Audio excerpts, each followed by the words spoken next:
North Korea displays apparently new missiles as U.S. carrier group approaches. North Korea displayed what appeared to be new long-range and submarine-based missiles on the 105th birth anniversary of its founding father, Kim Il-sung, on Saturday, as a nuclear-powered U.S. aircraft carrier group steamed towards the region. Missiles appeared to be the main theme of a giant military parade, with Kim's grandson, leader Kim Jong-un, taking time to greet the commander of the Strategic Forces, the branch that oversees the missile arsenal. A U.S. Navy attack on a Syrian airfield this month with Tomahawk missiles raised questions about U.S. President Donald Trump's plans for reclusive North Korea, which has conducted several missile and nuclear tests in defiance of UN sanctions, regularly threatening to destroy the United States. Kim Jong-un, looking relaxed in a dark suit and laughing with aides, oversaw the festivities on the day of the sun at Pyongyang's main Kim Il-sung Square. Goose-stepping soldiers and marching bands filled the square, next to the Dong'ang River that flows through Pyongyang, in the hazy spring sunshine, followed by tanks, multiple launch rocket systems and other weapons. Single-engine propeller-powered planes flew in a 105 formation overhead. Unlike at some previous parades attended by Kim, there did not appear to be a senior Chinese official in attendance. China is North Korea's lone major ally but has spoken out against its missile and nuclear tests and has supported UN sanctions. China on Friday again called for talks to defuse the crisis. Weapons analysts said they believed some of the missiles on display were new types of intercontinental ballistic missiles, ICBM. The North has said it has developed and would launch a missile that can strike the mainland United States, but officials and experts believe it is some time away from mastering all the necessary technology. Early days. North Korea showed two new kinds of ICBM enclosed-in canister launchers mounted on the back of trucks, suggesting Pyongyang was working towards a new concept of ICBM, said Melissa Hannum, a senior research associate at the U.S.-based Middlebury Institute of International Studies at Monterey, California. However, North Korea has a habit of showing off new concepts in parades before they ever test or launch them, Hannum said.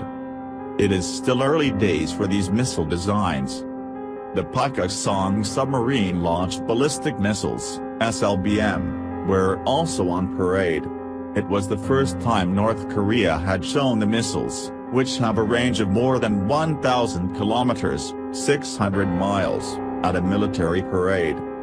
Displaying more than one of the missiles indicates North Korea is progressing with its plan to base a missile on a submarine, which are hard to detect, said Joshua Pollack, editor of the Washington-based Non-Proliferation Review.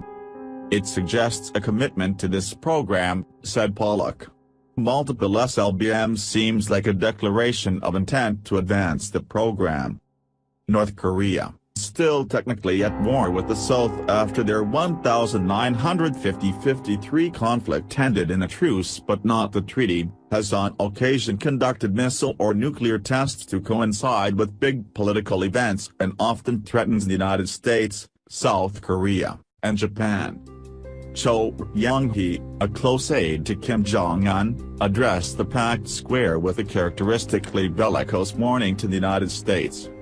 If the United States wages reckless provocation against us, our revolutionary power will instantly counter with annihilating strike, and we will respond to full-out war with full-out war and to nuclear war with our style of nuclear strike warfare, he said. Pence to visit South. State news agency KCNA said the Trump administration's serious military hysteria had reached a dangerous phase which can no longer be overlooked. The United States has warned that a policy of strategic patience with North Korea is over. U.S. Vice President Mike Pence travels to South Korea on Sunday on a long-planned 10-day trip to Asia. China has also stepped up economic pressure on North Korea. It banned all imports of North Korean coal on February 26 under UN sanctions, cutting off the North's most important export product. China's national airline, Air China, weeks ago cancelled some flights to Pyongyang due to poor demand, but it has not suspended all flights there, it said on Friday, denying a report by Chinese state broadcaster CCTV that all flights run by the airline between the two cities were to be suspended.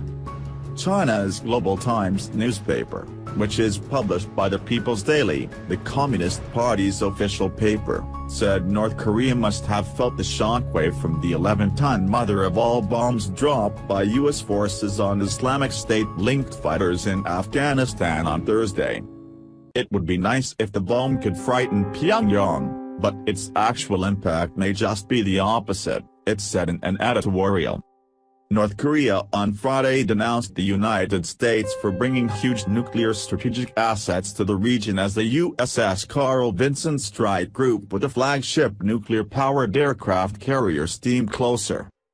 In Dandong, China's main border post with North Korea, hundreds of North Koreans gathered at a cultural center carrying floral displays, with the men wearing pins adorned with photos of Kim Il-sung, and the women in brightly colored traditional dress. Crowds lined up to bow to portraits of their state founder before touring an exhibition of photos and North Korean paintings.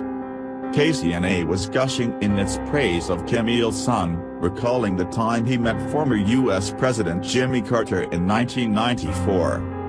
Former U.S. President Jimmy Carter was so fascinated by his personality as to say that Kim Il-sung is greater than that George Washington, Thomas Jefferson and Abraham Lincoln put together, eulogizing him as the great sun god of human destiny. It said.